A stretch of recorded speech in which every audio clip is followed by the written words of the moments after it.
Alright, magandang umaga na ho sa lahat natin ng mga viewers Luzon, Visayas at Mindanao all over the world. Welcome naman sa ating panibagong video, panibagong reaction, mga ka-action, mga kakamping.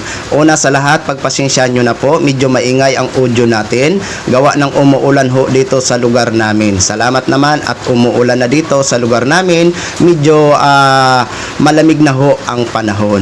So, alam ko naman kahapon na panood nyo ho na kung saan nagkumbina nga bilang impeachment court ang Senado. Pero ito lang ho ang mapayo ko sa inyo mga ka-action, mga kakamping, mga loyalista. Huwag ho tayong pakampante.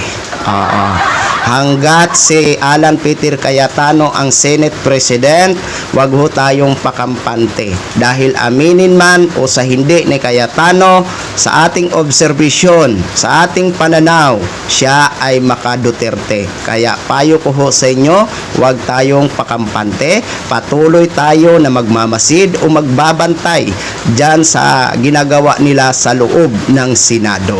Diba? So, itong masabi ko lang mga ka-action, mga kakamping. Tulad ng sinabi ko sa mga live stream ko or video ko, o ulitin ko lang ho ngayon, no? Milagro na lang kung makumbik ito si Sara Lustayera dyan sa Senado.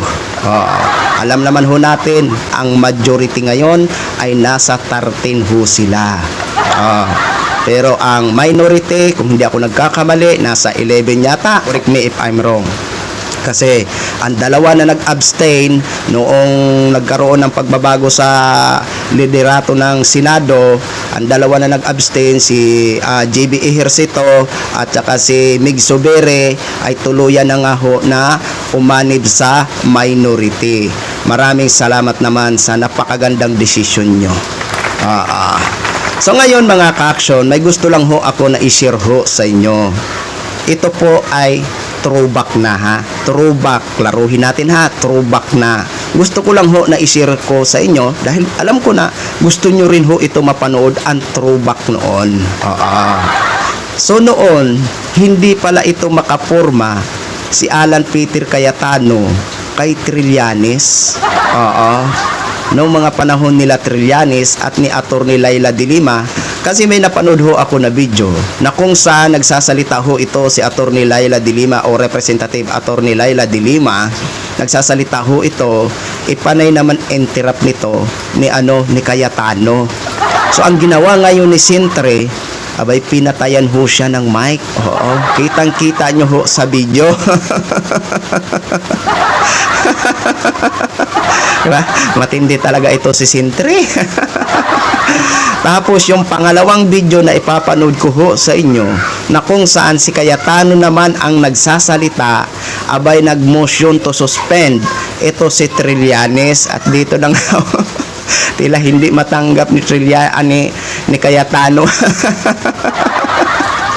Ito ho mga ka-action, mga kakamping. Panoorin ho muna natin itong unang video na kung saan kitang-kita ho sa video na pinatay ni Trillanes ang mic nito ni Cayetano. Ito ho, panoorin ho muna natin. I'm the chair here. Tulong sa kanya. Please, I'm the chair here.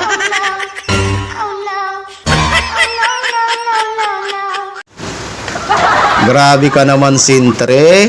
Bakit pinatay mo naman ang mic ni Cayetano?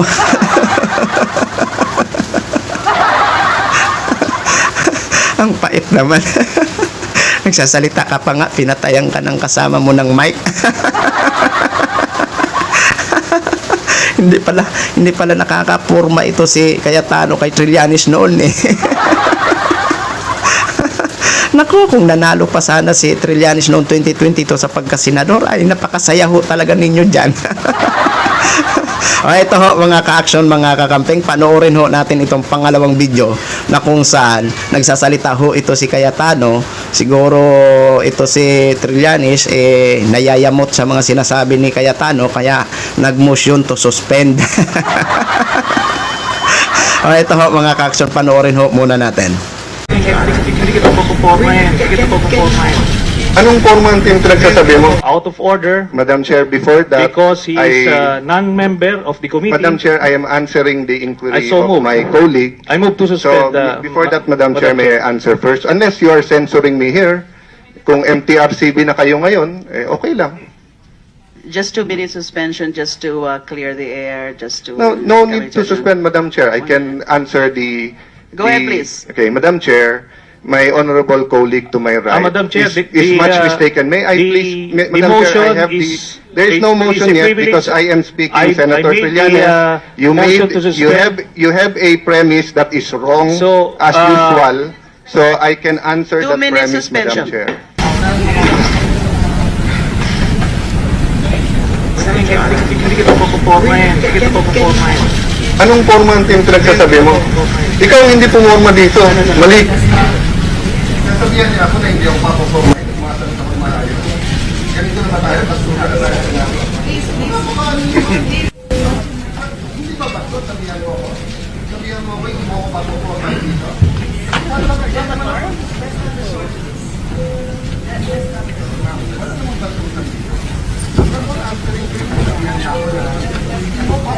Katulad ako ah. Dito ako ng tao dito, di ba? I will answer why I am a member of the committee. That's it. Ang problema, sasabihan niya ako sa mukha niya, hindi niya ako pag-upo. Elected ako ng tao. Wala namang basura.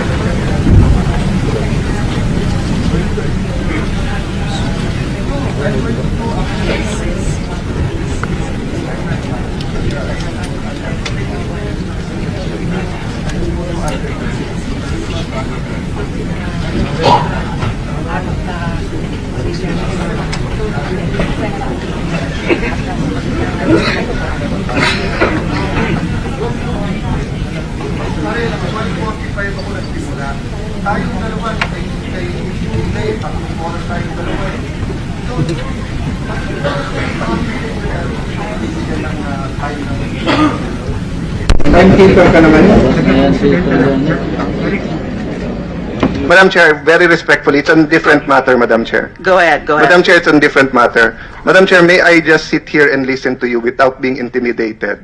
Because my seatmate here is intimidating me. You can No, trans- Madam Chair, I am trying to ask questions. He told me here, hindi kita papopormahin. And then he tells me here, nabuboba pangarap mo, you are defending evil, etc. So, Madam Chair, I'm trying to get to the bottom of this. At kung totoo sinasabi, tatabihan niyo ako na itra-trash talk ako. Siguro naman bilang isang senador, I never did that to any of my colleagues. And I consider him a friend. So it's just a point of order, Madam Chair. I can move. Can you make sure he doesn't follow me?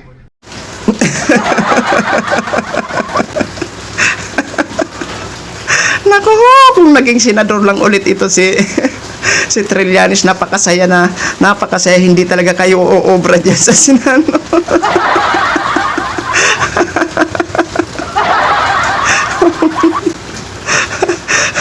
So yun lang ho mga ka-action, mga kakamping knog, share ko lang ho sa inyo yan. Maraming salamat po sa ating mga viewers Luzon, Visayas at Mindanao all over the world. Ako po ang inyong lingkod, si The Action Man. Have a good day, everyone!